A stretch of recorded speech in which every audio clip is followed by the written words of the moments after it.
कि आईटी बर्बाद हो जाएगा, ऐसा हो जाएगा, वैसा हो। मुझे लगता है ऐसा नहीं होगा कि इस टाइम पे अगर रिस्क नहीं लिया गया, इस टाइम पे नहीं देखा गया, तो किस टाइम पे देखा जाएगा?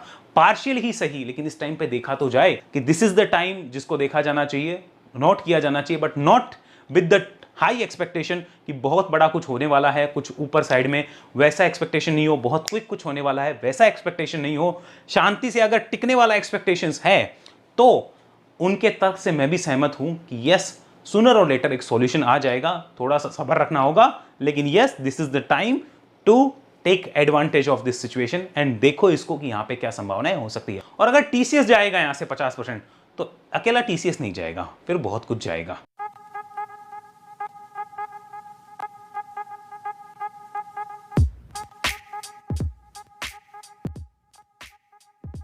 Hey everyone, welcome back to Money Matters। Shubham this site से भी registered research analyst. TCS and IT stocks को लेकर एक अपडेट जो मैंने आज से 3-4 महीने पहले भी यहां पे डिस्कस करी थी, जहां हमने क्लियर बात करी थी कि बुल्स का एक ही तर्क है, सूनर और लेटर सॉल्यूशन मिल सकता है। और वो एक ही चीज करें कि अगर आफ्टर 35% करेक्शन भी नहीं देखा, नॉट लाइक कि फुल देखो, पार्शियल वो देख रहे होंगे, अगर अभी नहीं देखा तो वो कब देखेंगे, उनका एक ही तर्क है। और अभी अगर आप आईटी कंपनीज या फिर आईटी स्टॉक्स को देखेंगे तो आपको पता चलेगा कुछ बेस बिल्डिंग कर रहे हैं, कुछ जो है वो स्विंग के मौके भी वहां पे दे रहे हैं। हालांकि मैं आपको बता दूं, इस वीडियो में जो भी हम बात करेंगे वो मेरी तरफ से कोई बाय सेल होल्ड की रिकमेंडेशन नहीं है। अगर आपको बाय सेल होल्ड की रिकमेंडेशन चाहिए तो प्रॉपर सेबी रजिस्टर्ड सर्विसेज में आइए, और इस वीडियो से अगर आप सीख के कुछ भी करते हैं तो वो जिम्मेदारी आपकी होगी। ये वीडियो किसी टाइप से कोई बाय सेल होल्ड की रिकमेंडेशन नहीं देता है, सिर्फ एजुकेशन, इन्फॉर्मेशन और नॉलेजफुल कंटेंट का वीडियो है। Investment in securities market are always subject to market risk and there is no guarantee of profit, not even 0.00001%। वो भी गारंटी यहां नहीं होती है। आइए चलते हैं बिना किसी देरी के सबसे पहले निफ्टी आईटी के चार्ट पे। निफ्टी आईटी का अगर चार्ट देखेंगे, एक चीज नोट करिए, कोविड के टाइम जो करेक्शन हुआ था वो हुआ था लगभग 35%। उसके बाद में एक बड़ा करेक्शन हमें 34% का देखने को मिला, जिसमें एक अच्छा खासा बेस बिल्डिंग हुआ था। और ये किस टाइप का जोन होता है? इसे हम एक्यूमुलेशन जोन कहते हैं। एक्यूमुलेशन जोन का मतलब क्या? मैं देखो एक ही चीज कहता हूं, कोई भी आप आईटी कंपनी या लार्ज कैप स्टॉक ले लो, कोई भी लार्ज कैप स्टॉक जब वो 30 से 40% गिरावट करता है तो मेरे हिसाब से वहां पे बुल्स जो होते हैं, मैं बार बार ये रिमाइंड कराऊंगा, वो एक्यूमुलेशन जोन में चले जाते हैं। वो कहते हैं चलो एक्यूमुलेट करते हैं। इसका मतलब ये नहीं वो 40% से ज्यादा नहीं गिर सकता, हो सकता है 50 भी गिर जाए, बट वो एक्यूमुलेशन करते हैं तो उनको पता होता है कि हमें नेक्स्ट स्टेप क्या करना है। फॉर एग्जांपल, कोई भी कंपनी जो 30 से 40% गिरावट करती है, आईटी कंपनी हो या कोई भी लार्ज कैप कंपनी हो जो एक अच्छा बिजनेस रखती है, उसमें वो क्या करते हैं, जैसे मानो यहाँ पे 50% या 60% क्वांटिटी वो ले लेते हैं और वेट करते हैं कि नेक्स्ट वेव कौन सी लगती है गिरावट की। मानो वो 50% या 60% पे लगी, जैसे ही थोड़े बुलिश इंडिकेशन आएंगे तो रिमेनिंग क्वांटिटी जो भी होगी वो उसको यहाँ पे ऐड करते हैं और फिर वो उसको राइड करते हैं फॉर द नेक्स्ट 1 ईयर और 2 ईयर, जहां पे चांसेस होते हैं कि वो मार्केट से अच्छा कुछ उनको निकाल के दे दे। अब ये सब चांसेस है, कोई गारंटी नहीं होती है। So this was like an accumulation zone. वहां से निकला, फिर आया, और अभी हम देख सकते हैं कि अगेन फिर से 33% गिरा। सो सेम 30 से 40% की रेंज में आता है तो बुल्स यहां पे अलर्ट होते हैं। अभी अगर हम देखें तो निफ्टी आईटी ने यहां पर क्या किया है, ऊपर आने के बाद नीचे आया, फिर से एक छोटा सा बेस बना, उसके ऊपर निकल रहा है और एक बड़े रेजिस्टेंस के पास आ रहा है। यानी कि हम ये कह सकते हैं कि IT stocks will be in momentum in future, तो वो हमें ध्यान में रखने चाहिए। लेकिन क्या खाली टीसीएस, इन्फोसिस यही आईटी स्टॉक होंगे क्या? Answer is no. कई ऐसे होंगे जो आपको खाली स्विंग की अपॉर्चुनिटीज देंगे, वहां पे इन्वेस्टमेंट वाले बुल्स जो है वो नहीं आएंगे। मैं आपको ये नहीं कह रहा हूं आपको स्विंग करना है। और कई ऐसे होंगे जो आपको इन्वेस्टिंग और स्विंग दोनों के ही बुल्स को वहां पे आता हुआ दिखाएगी। एक एक की शुरुआत करते हैं। सबसे पहले मैं चलूंगा यहां पर टीसीएस के ऊपर। यहां आइए, इसको जरा एक बार नोट करिए और समझिए। लास्ट वीडियो में मैंने रिमाइंड कराया था कि मेरे हिसाब से यहां पे बुल्स जो है, जिन बुल्स का पार्ट मैं भी हूं, और डिस्क्लोजर के तौर पे TCS is part of my portfolio also, तो उन बुल्स का पार्ट मैं भी हूं कि सूनर और लेटर अगर 35-40% करेक्शन पे हम पार्शियल नहीं देख रहे, मैं ये नहीं कह रहा हूं फुल देखना है या फिर यहां से गिर नहीं सकता। अगर हम नहीं देखेंगे तो हम कब देखेंगे? और लास्ट वीडियो हमारा शायद सितंबर में यहां पर कुछ डिस्कशन हुआ था, सॉरी हाँ, यहां पर सितंबर में कुछ डिस्कशन हुआ था जब ये वाली कहानी चल रही थी H1B1 वीजा की, 12,000 ले ऑफ की। अभी भी अगर आप देखेंगे तो it is like 30% down from the high. अगर आप अभी भी देखें तो 30% के आसपास डाउन है, तो ये आपको पता होना चाहिए। बट मेरी प्लानिंग मैंने आपके साथ शेयर करी थी कि यहां पे पार्शियल होंगे बुल्स जो होंगे, और रिमेनिंग पार्शियल वो अगर कोई फाइनल वेव आएगी तो देखेंगे, अदरवाइज वो इसको ही अपने हिसाब से रखने वाले हैं। अब चलिए जरा एक बार इस चार्ट को देखिए, टीसीएस ने क्या बोला है, टीसीएस ने करेक्शन कैसे कैसे करे हैं। तो 27% का एक करेक्शन हुआ, फिर एक 27% का करेक्शन हुआ, फिर कोविड के अंदर 34% का करेक्शन हुआ, अगेन 27% का करेक्शन हुआ और फिर राइज देखो 57% का आया। अब किसको कहां बुक करना है, कैसे करना है, दैट इज इंडिविजुअल चॉइस, हम उस पे नहीं जा रहे, हम एक लर्निंग ले रहे हैं कि जब भी टीसीएस ने इस टाइप से गिरावटें करी है तो उसने किस टाइप से मोमेंटम आगे दिए हैं। लेकिन वो क्या हाथों हाथ आते हैं? साल 2 साल लगते हैं, हाथों हाथ वो मोमेंटम नहीं आते। इंसान की इच्छा होती है कि मैं उस कंपनी में घुस गया, या किसी ने बता दिया, किसी एनालिस्ट ने कहा कि नहीं ये यहाँ पे अच्छा लग रहा है, ओके, अब वो शेयर बेचारा थोड़ा सा ऊपर जाके करेक्ट करेगा तो उस एनालिस्ट को हम दोषी बना देंगे कि तुम हो दोषी, तुम्हारी वजह से नुकसान हो गया।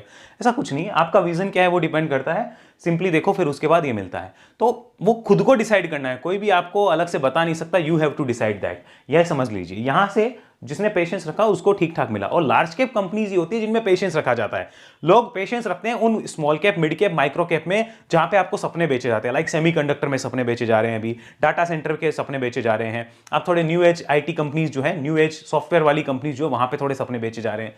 ठीक है, पहले पीएसयूज में, रेलवेज में, डिफेंस में आपने सपने खरीदे ही हैं और खरीदोगे और पता चल जाएगा। लार्ज कैप के अंदर अगर आपने, मैं सिंपल फॉर्मूला 30-40% करेक्शन के बाद पार्शियल देखो, इस फॉर्मूले को आजमा लो और साल 2 साल बैठो, मिल जाएगा वहां कुछ ना कुछ।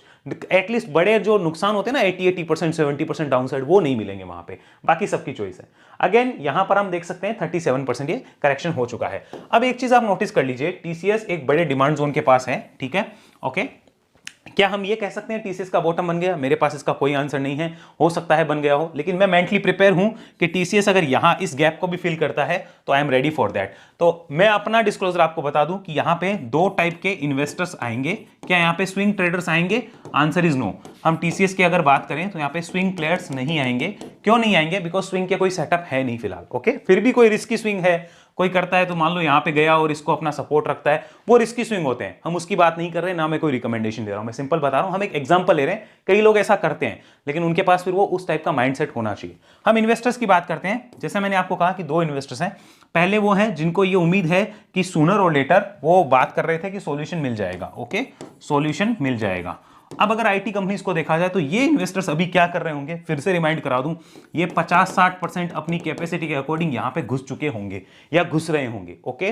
रिमेनिंग ये कब करेंगे? रिमेनिंग जो इनका 40 से 50% पोर्शन, या फिर जिसकी कोई हो सकता है 70% गया हो, 30% बचा हो, सबकी अपनी चॉइस है, तो वो कब करेंगे? वो वेट कर रहे हैं कि कोई करेक्टिव वेव दिखे, और करेक्टिव वेव दिखे या तो तब करेंगे, या फिर यहां से इस टाइप से जब ये जाना शुरू करेगा तब करेंगे। अब मैंने सिंपली एक्सप्लेन कर दिया है पूरा। अब जब ये वापस से जाएगा तो क्या मैं वीडियो ला पाऊंगा? आंसर इज नो, शायद मेरे लिए संभव ना हो। तो अभी मैंने आपको बता दिया कि इस टाइप से भी सिचुएशन हो तो ये बुल्स ऐसा काम कर रहे होंगे। ये वो है जिनको लगता है कि सॉल्यूशन मिल जाएगा। I am one of them, मैं साफ साफ आपको बता रहा हूं, मैं भी इस कैटेगरी का पार्ट हूं। सेकंड वो है जो वेट कर रहे हैं थोड़ी क्लैरिटी का। वो किसका वेट कर रहे हैं? क्लैरिटी का। ये कह रहे हैं कि हम थोड़ा सा ऊपर देख लेंगे, लेकिन हमें क्लैरिटी चाहिए, तो इनके लिए तो अभी फिलहाल कुछ है नहीं। तो ये एक्यूमुलेशन टाइप बुल्स जो है, जिनको सॉल्यूशन पे विश्वास है, ये अभी भी यहाँ पे एक्टिव है और देख रहे हैं। लेकिन इनका माइंडसेट क्या है कि अगर आप यहां पर भी आते हो, इवन एक फाइनल वेव ऑफ करेक्शन लगती है, लगने को लग सकती है, जो यहां पे भी आ सकती है और हो सकता है यहां भी आए। देखो मैं ये नहीं कह रहा आएगी आएगी, बट मार्केट है, कुछ भी संभव है। अगर आ जाए तो उसके लिए भी प्लानिंग है। एक बुल और एक बेयर दोनों से बड़ा होता है ईगल, जो कि प्लानिंग रखता है कि ऊपर जाता है तो मुझे क्या करना है, नीचे आता है तो मुझे क्या करना है। वो होता है ईगल जो अपनी नजरें गड़ा के रखता है। यहां लोग बुल और बेयर की लड़ाइयां लड़ते रहते हैं, लेकिन ये सोचते नहीं है कि हमें दोनों केस को एनालाइज करना चाहिए। That's why 90% people are in loss in market. वो सीखना नहीं चाहते, they follow one theory, blaming others. दूसरे को ब्लेम करो। भैया पैसा आपका है, आप लगा रहे थे ना, आप दूसरे को ब्लेम क्यों करते हो? टीवी पे सुना था, इसका सुना था, उसका सुना था, कोई मैटर नहीं है, आपके हाथ में था आपका रोकना। अफसोस करना है मार्केट में, वो भी हमेशा होगा, प्रॉफिट भी होते रहेंगे, लॉस भी होते रहेंगे। You have to take 100% responsibility. First step है ये सक्सेस का, तब सक्सेस मिलेगी, वरना नहीं मिलेगी। ये हो गया यहाँ पे हमारा। अब एक बार इसको मैं मंथली चार्ट पे और दिखाता हूँ, यहाँ समझो। मंथली चार्ट पे आप देख लो कि 3-4 महीने बॉटम बनाया है, 3-4 महीने का बेस बनाया है, सॉरी बॉटम नहीं बेस बनाया, उसको निकाल के ऊपर आ रहा है, तो ये साइन तो पॉजिटिव है, नेगेटिव साइन हम नहीं कह सकते। प्रॉपर अप ट्रेंड नहीं बना, that is different thing, okay. Daily chart पे आइए और इसको मैं एक बार यहाँ पे long term moving average line भी लगाता हूँ। तो डेली चार्ट पे देखें तो ये long term moving average line के नीचे कम से कम आप कह लो जनवरी से ही चल रहा है, तो लगभग 12 महीने बाद उसके ऊपर आएगा, ढंग से अगर ऊपर आ रहा है तो लगभग 12 महीने बाद। So we can wait and check accordingly. यानी कि कुछ एक प्लेयर जिनको स्विंग की इच्छा होगी, वो शायद इस रेजिस्टेंस जोन पे आने के बाद में, यहां पर आने के बाद में, ये जो है इस रेजिस्टेंस जोन में आने के बाद में देखेंगे कि टीसीएस यहां से करेक्ट होकर वापस ऊपर जाता है क्या, तो शायद वो यहां पे कई बुल्स होते हैं जो स्विंग की तैयारी कर रहे होंगे, ऐसा मुझे लगता है। आई कैन बी रॉन्ग, और मुझे एनालिसिस इतनी अच्छी से नहीं आती जितनी शायद बाकी लोगों को आती होगी, तो I can be wrong here, but मैंने आपको समझा दिया कि मुझे क्या लग रहा है, वो संभावना मैंने आपको समझा दी है। ओके, तो स्विंग वाले भी अभी वेट कर रहे हैं, इन्वेस्टिंग वाले दो कैटेगरी थी, उन्होंने क्या कर रहा है वो मैंने आपको समझाई। क्या खाली इसको इन्वेस्टर्स ही देखेंगे? आंसर इज अभी यस, स्विंग वाले अभी पैटर्न बनने का वेट कर रहे हैं। अब कई कंपनीज ऐसी है जहां पे अभी स्विंग भी बन रहे हैं, जैसे मैं एक एग्जांपल देता हूं, इसको आप देखना, यहां पे कोफोर्ज। अब जैसे आप इसको देखो, यहां पर अगर हम देखें तो कोफोर्ज अगर देखा जाए तो एक बार नोट करो यहां पर कोफोर्ज क्या कर रहा है। ये भी आईटी बिजनेस है, इसको कोई फर्क पड़ा क्या? कोई फर्क नहीं पड़ा। ये भी देख लो करेक्शन कितना हुआ, यहां पे चलो, ये वाला यहां से करेक्शन देखो कितना हुआ, देखो यहां से यहां लगभग करेक्शन जो है वो 40% से आसपास हुआ था, 40 से ऊपर ही हुआ था थोड़ा सा, मैं एग्जैक्ट नहीं पकड़ पा रहा हूं, 40 के आसपास हुआ। मैंने तो अपनी थ्योरी आपको बता रखी है कि अच्छी कंपनियों में क्या करना है, बाकी आपकी इच्छा है। अब मैं यहां पे कोई वीडियो ला पाऊं 100% हर बार, वो संभव नहीं है मेरे लिए। आपके ऊपर आप क्या देखना चाहते हो, क्या करना चाहते हो। अभी ये कंपनी जो है एक ब्रेकआउट करती है तो यहां पे स्विंग और मोमेंटम वालों को बुलाएगी, ना कि इन्वेस्टर्स को। ओके, तो ऐसे बुल्स इस टाइप से चीजें देखेंगे। खासकर इन्वेस्टिंग बुल्स जो होते हैं वो हमेशा गिरावट के बाद देखते हैं, और स्विंग एंड मोमेंटम वाले हमेशा अप ट्रेंड में देखते हैं। गलती क्या होती है, लोगों को पता नहीं होता कब स्विंग करना है कब मोमेंटम, वो यहां पे आके इन्वेस्टिंग करते हैं और फिर सोचते हैं क्या करना है। तो ये सब चीजों को समझना होगा। एक बार जरा वापस हम चलते हैं टीसीएस पे, फंडामेंटल जरूर देखिए, और मैं बता देता हूं मैं फंडामेंटल कहां देख रहा हूं। मैं स्कैनएक्स की वेबसाइट पे देख रहा हूं, क्योंकि यहां पे काफी इंफॉर्मेशन मुझे अच्छे से मिल जाती है। जैसे यहां पे इनसाइट के ऊपर जाता हूं तो मुझे अच्छी इंफॉर्मेशन मिलती है। जैसे मैं आपको समझा दूं, यहां पे हीट मैप वगैरह मैं देख लेता हूं ओवरऑल मार्केट का, ये देखो आपको दिख रहा है, तो ओवरऑल मार्केट का मुझे डाटा मिल जाता है। जैसे मानो मुझे निफ्टी मिड कैप में देखना है कि पिछले 6 महीने की परफॉर्मेंस क्या है और किस तरीके से स्टॉक्स ने परफॉर्म किया है, तो ये इंफॉर्मेशन आएगी। और ऐसे में अगर इस पे जाऊं, निफ्टी स्मॉल कैप 100 सबसे ज्यादा जिस इंडेक्स को मैं ट्रैक करता हूं, तो लाल निशान है, भी खून ही खून हो रखा है यहाँ पे, तो मैं इन चीजों को ट्रैक करता रहता हूं। तो यहां मैं स्कैनएक्स के प्लेटफॉर्म पे इसको देख रहा हूं। आइए चलते हैं वापस टीसीएस के डाटा पे। यहां मुझे बार फॉर्मेशन में भी सारी चीजें मिल जाती है। मार्केट कैप बहुत अच्छी खासी है, पी रेशियो 22 का, और रिटर्न ऑन इक्विटी और कैपिटल एम्प्लॉयड दोनों ऊपर है। अभी थोड़े दिन पहले एक कमेंट आया था मेरे पास कि एक स्टॉक ऐसा बता दो जिसका पी रेशियो कम हो और आरओसी और आरओई ज्यादा हो। लो ये रहा। लेकिन क्या ये अप ट्रेंड में है क्या, वो देखना पड़ेगा। खाली स्टॉक देखने से कुछ नहीं होता है, अप ट्रेंड है कि नहीं है वो सारी चीज देखनी पड़ती है। आप खाली वो फंडामेंटल देख के अगर आप ट्रेडिंग करोगे तो ट्रेडिंग नहीं हो पाएगी। फंडामेंटल में इन्वेस्टिंग होती है, उसमें आपके पास 5 साल का पेशेंस चाहिए, ये ध्यान रखना। तो अगर नहीं है तो इलाज नहीं है, फिर आपको ट्रेडिंग सीखनी पड़ेगी। पीबी रेशियो लगभग 10 के आसपास है, नजर आ रहा है, और हिंदुस्तान की सबसे बड़ी आईटी कंपनी इतना तो डिजर्व करती ही होगी यार। यहां पे चलते हैं एक बार, 65,000 करोड़ की रेवेन्यू थी सितंबर 24 में, इस साल वो हुई 66,666 की। क्या नंबर दिया, क्या फिगर, और इसमें अदर इनकम इंक्लूड है, ये बता दूं। और 26% मार्जिन के साथ में जो प्रॉफिट्स थे वो यहाँ पे हैं, लगभग सिमिलर ही हैं, 11,955 से 12,130 है। अब आपको लगेगा कि यार टीसीएस ठीक ठाक प्रॉफिट तो दे रही है, फिर क्यों नहीं चल रहा। देखो सेंटिमेंट रीजन है, प्लस मैं इंडिया की आईटी कंपनी से खुश नहीं हूं। उसका रीजन मैं आपको बता दूं कि ये एआई प्लस इनोवेशन के ऊपर फोकस नहीं है, इनोवेशन के ऊपर फोकस नहीं है। अभी इनके पास एक लास्ट मौका है, जो मुझे लगता है 2027 या 28 तक, 2027-2028 तक मुझे लगता है एक लास्ट मौका है, क्योंकि उसके बाद एआई जो एक्सेसिबल होगा, एआई जो चीजें करेगा, शायद वो इनके बिजनेस मॉडल को रिस्क करे। आज की डेट में एआई उतना एडवांस नहीं है, वो आर्टिफिशियल इंटेलिजेंस होने की बजाय ऑल टाइप ऑफ इंफॉर्मेशन बन गया है। ऑल टाइप ऑफ इंफॉर्मेशन है, उसको बहुत से प्रॉम्प्ट देने पड़ते हैं, ये करना पड़ता है, वो करना पड़ता है, लेकिन लगता है कि 2-3 साल के अंदर शायद उसका अच्छा वर्जन आएगा। तो इन कंपनीज को अभी से मौका मिला है, वापस एक और चांस है कि आप अपने बिजनेस मॉडल को सही कर लीजिए और सुधर जाइए। एक बार यहां चलते हैं जरा, इसके बार फॉर्मेशन को देखते हैं, रिसेंट में इसके क्वार्टर रिजल्ट्स कैसे हैं। तो आप रिवेन्यू में देखेंगे कि ठीक ठाक रिवेन्यू है, और अभी सबसे अच्छी रिवेन्यू कंपनी लाई है।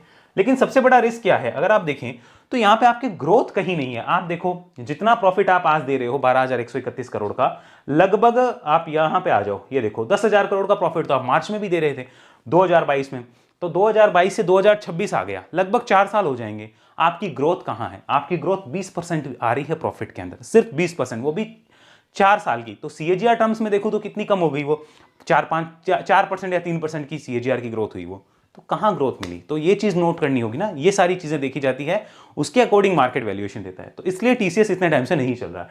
अब आइए शेयर होल्डिंग में, क्या पब्लिक को ट्रैप किया जा रहा है या कुछ ऐसा है, तो वो हमें चेक कर लेना है, आप भी चेक कर लीजिएगा। 71% प्रमोटर्स है एज इट इज। FIIs की होल्डिंग थोड़ी बहुत घटी है, DIIs की होल्डिंग उतनी ही बढ़ गई, तो कोई खास फर्क नहीं पड़ा। पब्लिक के पास आज भी 4-5% ही होल्डिंग है, कुछ खास नहीं है। Number of share holder 24 lakh के आसपास निकल के आते हैं। TCS का हमने पूरा एनालिसिस देख लिया है और TCS में मैंने आपको समझा भी दिया है कि किस तरीके से बुल्स की सोच है और क्या वो सोच रहे होंगे। आई होप TCS में आपको कोई डाउट नहीं होगा। अब इन्फोसिस पे चलते हैं और कुछ एक IT कंपनीज बताता हूं जिनको फोकस में रखना। आइए यहां पर इन्फी का डाटा लगाते हैं। ये हमने इन्फोसिस का डाटा पकड़ा। अब इसको भी जरा अगर देख लो, 40% करेक्शन, उसके बाद में वहां से 68% ऊपर गया। मैं नहीं बोल रहा कि सबको प्रॉफिट होगा, प्रॉफिट आप अपने दिमाग से कमाओगे, अपने लक से कमाओगे। सीखना पहला स्टेप होता है, उसमें प्रॉफिट आएगा नहीं आएगा वो भगवान जाने भाई। जिसने अच्छा सीख रखा है वो भी प्रॉफिट नहीं कमा पाते क्योंकि वो डिसिप्लिन नहीं रख पाते। सबके बस का नहीं होता है कि प्रॉफिट कमा ले, सीखना पड़ेगा, ये ध्यान है मुझे, बाकी सबके लक है भाई। यहां से स्टॉक जो है 35% करेक्शन, तो अगेन चांस था। अब तो देखो यहां पे क्या हुआ है, ये मंथली चार्ट है इन्फोसिस का, फंडामेंटल नहीं दिखा रहा हूं, ठीक है, बार बार परेशान होंगे हम। यहां से एक बुल्स ने वापसी करी, क्योंकि ये टोटल एक बेयर का अटैक था। ये बुल्स ने यहां पे वापसी करी, फिर बेयर्स ने एक फिर अटैक किया, बुल्स वापस ऊपर आ रहे हैं। तो इस जोन को काटना ये किसको बुलाएगा मालूम है?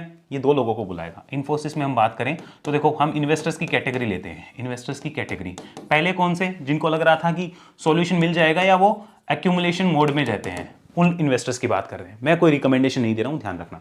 तो ये लोग क्या करते हैं, इन्होंने पार्शियल जो है ऑलरेडी कर रखा था एंट्री, रिमेनिंग पार्शियल जो है वो इसके ऊपर ये देखने की कोशिश कर सकते हैं। क्यों कर सकते हैं? क्योंकि ट्रेंड शिफ्ट हो रहा है, तो ये करेंगे शायद, मुझे लगता है। दूसरे होंगे स्विंग प्लेयर्स। अगर हम स्विंग प्लेयर्स की बात करें तो वो क्या करेंगे, वो भी इसके ऊपर एक बार रिव्यू करेंगे कि कोई स्विंग विंग है क्या। पर्सनली मुझे लार्ज कैप में स्विंग कम पसंद आता है। मुझे लार्ज कैप में ये लगता है कि जब बड़ा करेक्शन हो जाए तो वहां पे एक्यूमुलेशन मोड में जाना ज्यादा सेफ होता है, without any stop loss and all, तो वहां ज्यादा सेफ होता है। बाकी मैं कोई रिकमेंडेशन नहीं दे रहा हूं, ये ध्यान रखना, मैं रिमाइंड करा दूं, यूट्यूब पॉलिसी के लिए भी और सेबी गाइडलाइंस के अकॉर्डिंग भी। तो ये ध्यान रख लेना, मुझे ये मेथड ज्यादा पसंद आता है, मेरी स्ट्रेटेजी वो ज्यादा पसंद आती है। लेकिन जो संभावना है वो मैंने आपको समझा दी है। अब एक बार चलो इससे पीछे भी देख लो, यहाँ पे क्या हुआ था, उससे पीछे भी आप देख सकते हो, जरा देख लीजिए क्या हुआ था। मुझे नहीं पता कहां जाएगा, कैसे कोई राइड करेगा, बस मेरी जो सिंपल आपको समझाया हुआ है 30-40% वाली बात, वो आप देख सकते हो, उसके अकॉर्डिंग चेक कर सकते हो। कोई भी लार्ज कैप कंपनी 25% से ज्यादा करेक्ट हो तो देखा जाना चाहिए। लार्ज कैप का मतलब ये नहीं कि कोई लॉस मेकिंग कंपनी है, उसने मार्केट कैप अच्छी ले रखी है तो उसको हम लार्ज कैप कह दें। एक ऐसी कंपनी, रेपुटेड कंपनी जो कंसिस्टेंटली प्रॉफिट देती हो, निफ्टी या निफ्टी नेक्स्ट 50 का पार्ट हो, ऐसी कंपनी को देखा जाना चाहिए। ओके, ये क्लियर हुआ। वीकली चार्ट पे आ जाओ, वीकली चार्ट क्या बोलता है। अब आप मुझे बताओ कि यहां पे एक ये मल्टीपल रेजिस्टेंस जोन क्रिएट हुआ कि नहीं हुआ। सो इस IT स्टॉक को देखा जा सकता है या नहीं देखा जा सकता, आप मुझे बताना। मैं तो साफ बोल रहा हूं, मुझे कोई बोले यहां पे स्विंग करना है, मैं लार्ज कैप में स्विंग नहीं करता हूं, मेरी तरफ से साफ मना है। लेकिन हाँ, क्या सेटअप बन रहा है as per setup? Answer is yes, यहाँ पे सेटअप बन रहे हैं। तो स्विंग वाले बुल्स यहाँ पे क्या करेंगे, रिव्यू कर सकते हैं इसके ऊपर। मुझे कोई इंटरेस्ट नहीं है, मुझे इंटरेस्ट है लार्ज कैप में, एक्यूमुलेशन में, नीचे जाता है तब, ठीक है। तो ये मैंने आपको एक्सप्लेन कर दिया है। अब चलिए एक बार जरा डेली चार्ट पे, and also place the long term moving average line. अब इसको देखो, ये यहां से नीचे चल रही है फरवरी 2025 से, उसके बाद यहां ऊपर आई है और एक बड़े रेजिस्टेंस जोन के पास है, यानी ट्रेंड कंटिन्यूएशन का कंफर्मेशन मुझे हो जाएगा इसके ऊपर। यहां से टकरा के ऐसे जाए तो क्या हुआ, मेरे लिए ट्रेंड कंटिन्यूएशन का एक कंफर्मेशन है। क्या उसके बाद गारंटी है कि ऊपर ही जाएगा? कोई गारंटी नहीं है, लेकिन चांसेस, प्रोबेबिलिटी, पॉसिबिलिटी, संभावना ज्यादा रहती है, ये ध्यान रखना है। तो ये हमें नोट करना और अपनी लर्निंग के लिए हमें सीखना है। रिकमेंडेशन में फिर मना करूंगा, मेरी तरफ से नहीं है। Okay, so this is the second thing जो आपको नोट करनी थी TCS के बाद में इन्फोसिस के ऊपर। ये एक बड़ा सपोर्ट है, ये ध्यान रखना, मुझे काफी बड़ा सपोर्ट और अच्छा सपोर्ट नजर आता है। क्लियर हो गया आपको इतना? अब चलो कुछ एक कंपनीज जिनको आपको और सीरियसली देखना चाहिए। जैसे मैं एक एग्जांपल देता हूं, ये तो हुई हमारी यहां पर। अब इसको देखो, परसिस्टेंट सिस्टम। एक बार मैं खाली इतना बता रहा हूं कि आप IT स्टॉक्स को देख लेना। ये देखो, इसको देखो, एक बार मंथली कन्वर्ट करता हूं। कोफोर्ज का चार्ट याद है ना, कोफोर्ज में ये पैटर्न अभी बन रहा है जो परसिस्टेंट ऑलरेडी बना चुका है। दोनों को समझ लेना, कोफोर्ज को यहां पे लगा के आप देख लेना वापस। कोफोर्ज ऐसा ही पैटर्न बना रहा है जो कि परसिस्टेंट ऑलरेडी बना चुका है। परसिस्टेंट भी किनके रडार पे होगा? जो स्विंग एंड मोमेंटम बुल्स है उनके रडार पे होगा। किसी टाइप से परसिस्टेंट इन्वेस्टिंग वाले के रडार पे आएगा ऐसा मुझे नहीं लगता है। उस टाइप के बुल्स इसे शायद ना देखें, ये हमें ध्यान रखना होगा। So this is third company जिसे आप अपनी वॉच लिस्ट में लगा के देखो। एक और पे बात करते हैं, दैट इज SCL टेक। यहाँ पे इसको नोट करिए, यहाँ देखिए जरा SCL टेक ये क्या कर रही है। सेम लाइक यहाँ पर, अगर आप इसका भी पहले देख लो, लार्ज कैप कंपनी है, 36% और उसके बाद क्या हुआ, यहाँ पे लगभग 30% के आसपास और उसके बाद क्या हुआ, यहाँ 35% और उसके बाद अभी क्या हो रहा है। आप चीज़ों को चेक करते जाओ। आप और चलते हैं यहाँ पे पीछे भी अगर आप देखोगे इन सबको तो आपको पता चल जाएगा। अच्छा, कोई बंदा ना देखना वीडियो के नीचे कमेंट करेगा होने के बाद सब बता देते हैं, उस टाइम क्यों नहीं बताया। तो उस टाइम के इतने वीडियोस अपलोडेड थे भाई, वो सेबी ने और यूट्यूब ने डिलीट करे हैं। मेरे काफ़ी वीडियोस हैं जिनमें मैंने स्ट्रेटेजी बताई है। आपको समझनी है आप समझो, नहीं समझनी है आई कांट डू एनीथिंग। मेरा काम है आपको अच्छी नॉलेज देना, और 100 में से 99 लोग अच्छी नॉलेज ही लेते हैं। एक आध को तकलीफ होती है तो उसका इलाज हमारे पास है नहीं। आप चाहें तो वीडियो को ना देखें, और तो मैं क्या ही कह सकता हूं फिर उसके लिए, है ना। तो ये चीज़ आपको नोट कर लेनी है। यहाँ पे SCL टेक अब ये क्या कर रहा है वो देखो। यहाँ पे चलते हैं, ये भी एक बड़े रेजिस्टेंस जोन की तरफ आ रहा है। यहाँ पे देख लेना, जो कि पहले एक सपोर्ट जोन था, ये इस जोन की तरफ आ रहा है। एक बार देख लेना कि चीज़ें यहाँ पे कैसी होती है, क्या होती है। ये फ्रेश जो है स्विंग्स मैं लार्ज कैप में नहीं करता हूं, मैं फिर कह रहा हूं, लेकिन ये किसके काम का है। सोचो कोई एक ऐसा इंसान है जिसने यहां से SCL को एक्यूमुलेट कर रखा है या यहां से कर रखा है, यहां से वो सोच रहा है कि नहीं SCL अब जो है उसमें और कुछ नहीं दिख रहा, तो उसको मैं गाइड कर रहा हूं भाई इसके ऊपर एक बार रिव्यू करना। हो सकता है शायद ट्रेंड एक्सटेंड हो जाए तो उसके काम कुछ लग जाए। और चलते हैं यहाँ पे एक और कंपनी का मैं बताता हूँ, जैसे यहाँ पे आप देखो LTIM, इसके अलावा और भी है। यहाँ पे आप देखोगे LTIM को, ये देखो मंथली चार्ट। चलो इसको BSE पे कन्वर्ट करते हैं, यहाँ पे अच्छे से दिखेगा, यहाँ मेरा काफ़ी काम किया हुआ है। This is the monthly chart. LTIM इतना बड़ा बेस है, उस मल्टीपल रेजिस्टेंस जोन की तरफ वापस आ रहा है। पहले मैंने इसमें काम किया था, मेरा स्टॉप लॉस हिट हुआ था। आओ दिखाता हूँ यहाँ पे। चलो, लोगों को ये लगता है ना कि यार स्टॉप लॉस तो हिट हो ही नहीं सकते, ऐसा नहीं है भाई। ये था मेरा एंट्री पॉइंट, क्यों था मैं आपको दिखाता हूँ, ध्यान से देखो। मैंने इसमें किया था पास, और ये आपकी लर्निंग के लिए कोई रिकमेंडेशन नहीं है। ये एक मल्टीपल रेजिस्टेंस जोन यहाँ ब्रेकआउट हुआ, इसको हम जूम करते हैं। As you can see this is my breakout zone. ये मेरा स्टॉप लॉस था, यहाँ हिट हुआ, और अगर कोई स्टॉप लॉस पे एग्जिट नहीं करता, स्विंग कर रहा है, तो फिर क्या होगा वो आप अपनी आंखों से देख सकते हैं। ये होगा वापस भाव आएंगे, लेकिन टाइम लगेगा, तो उतना पेशेंस किसी के पास होगा नहीं। यहाँ से यहाँ स्टॉक आएगा तो बेचारा एनालिस्ट को दोष देगा। तो इससे बेटर है कि अपने अकॉर्डिंग ही काम किया जाए, एनालिस्ट को ना सुना जाए, अपने अकॉर्डिंग कर सकते हैं। यहाँ पे देखना है, अब की बार अगर ये जाता है ऊपर तो अगेन क्या कर सकता है वो नोट जरूर कर लेना, क्योंकि अगेन एक मल्टीपल रेजिस्टेंस जोन की तरफ जा रहा है। देखना चाहिए कि उस रेजिस्टेंस जोन से नीचे आता है क्या। जैसे एग्जांपल समझो, मानो इस रेजिस्टेंस जोन पे गया, ऐसे आया, फिर ऊपर जाता है, तो शायद यहाँ पे नए बुल्स जो है वो आते हैं, वो आ सकते हैं। तो उनका ध्यान रखना और चीज़ों को समझना कि वो ऊपर के लिए इसको ले जाना चाहते हैं या नहीं चाहते हैं। आप जरूर देख लेना उसको। अब ये भी किसके काम का है, सोचो किसी के पास LTIM यहाँ से यहाँ से यहाँ से है, उस बेचारे को समझ में आ जाएगा कि अभी की डेट में सिचुएशन क्या है। मुझे कोई अभी फ्रेश अगर वैसा बोलेगा कि यहाँ पे देखा जाए स्विंग विंग के लिए, तो शायद मैं पैटर्न्स के प्रॉपर सेटअप का वेट करूंगा, और लार्ज कैप में तो मैं करूंगा भी नहीं। मेरा सिंपल डिस्क्लोजर ये है। इसके अलावा काफ़ी IT कंपनीज है जो बेस बना रही है। जैसे मैं एक एग्जांपल और देता हूं आपको, यहाँ पे चलो, अभी बना नहीं है, बन सकता है। जैसे एक कंपनी है Sonata Software, as you can see this one. ये कंपनी बड़ी गिरावट के बाद एक बेस की तैयारी कर रही है। सो ऐसी कंपनीज को ध्यान में रखो, देखो। ऐसे ही अगर आप और देखना चाहो तो एक और दिखाता हूं आपको, न्यूजेन। यहाँ पे देखना, Newgen software technologies, C this one. गिरावट हो चुकी है, रिजल्ट्स इसके अच्छे आए हैं। 58% टूट चुका है, क्योंकि लार्ज कैप नहीं है। लार्ज कैप होता तो शायद 40-45 टूटने के बाद में कुछ वहाँ पे हलचल होती। लार्ज कैप नहीं है ना, स्मॉल मिड है। ये तो 70-80 भी टूट सकते हैं, ध्यान रखना। ये वाला भी एक देखो, यहाँ पे रिजल्ट्स के बाद में एक थोड़ा सा टाइम पास कर रहा है। सो इनको भी एक बार चार्ट को रिव्यू करना है। मैं आगे आपके सामने वीडियोस लाता रहूंगा। सो उम्मीद है आपको एनालिसिस अच्छी लगी होगी। मेरी तरफ से कोई बाय सेल रिकमेंडेशन नहीं है, और मैं ये वीडियो में 5 बार रिपीट करूंगा, अदरवाइज वीडियो डिलीट हो जाएगा या हमारे ऊपर कोई कार्रवाई हो जाएगी। तो मुझे वो बार बार रिपीट करना होगा, आपको शायद इरिटेटिंग लग सकता है, तो उसके लिए मैं क्षमा चाहूंगा। एनालिसिस अच्छी लगी हो तो लाइक शेयर सब्सक्राइब जरूर करिएगा, और चैनल पे अगर नए हैं तो सब्सक्राइब करने के साथ में ऑल नोटिफिकेशन का बेल आइकन दबा के बटन भी ऑन कर लीजिए। और ये भी ध्यान रखिएगा, हमारे से अगर आप ऐसी पर्सनल 1-to-1 एनालिसिस सीखना चाहते हैं तो उसके लिए मैंने ऑलरेडी वेब एनालिसिस हमारा ट्रेनिंग प्रोग्राम बना रखा है, जो एक 1-to-1 प्रोग्राम है। उसके लिए आप इस नंबर पे संपर्क कर सकते हैं। साथ में अभी मैंने रिसेंट में अपसर्च के साथ में हमारी 2 स्ट्रेटेजी रिकॉर्ड करी है। अगर आप वो देखना चाहें, लिंक मैंने डिस्क्रिप्शन में नीचे दे दिया है। वो स्ट्रेटेजीज को आप अफोर्डेबल प्राइस पे देख सकते हैं। अभी एक लॉन्च हुई है, एक जल्दी ही लॉन्च हो जाएगी। टेलीग्राम पे फॉलो नहीं किया, फॉलो कर लीजिएगा। हमारी सेबी रजिस्टर्ड सर्विसेज चाहिए तो उसके लिए भी आप इस नंबर पे व्हाट्सअप करिए। ध्यान रखिए, हमारी तरफ से सिर्फ आप अगर कनेक्ट करना चाहते हैं तो हमें सिर्फ मैसेज करिए व्हाट्सएप पे। हमारी कोई कॉलिंग लाइंस नहीं है, ना हम कॉल पे किसी से बात करते हैं, अनटिल एंड अनलेस वो हमारे वेब एनालिसिस का पार्ट हो गए। तो इसका विशेष ध्यान रखते हुए अगर आप कुछ करना चाहें, डिस्क्रिप्शन को चेक करिएगा और इस नंबर पर संपर्क करके बाकी सारी जानकारी ले सकते हैं। फिलहाल के लिए इस वीडियो में इतना ही। नेक्स्ट वीडियो में आपसे जल्दी मुलाकात होगी। अभी के लिए इतना ही। जय हिंद, जय भारत।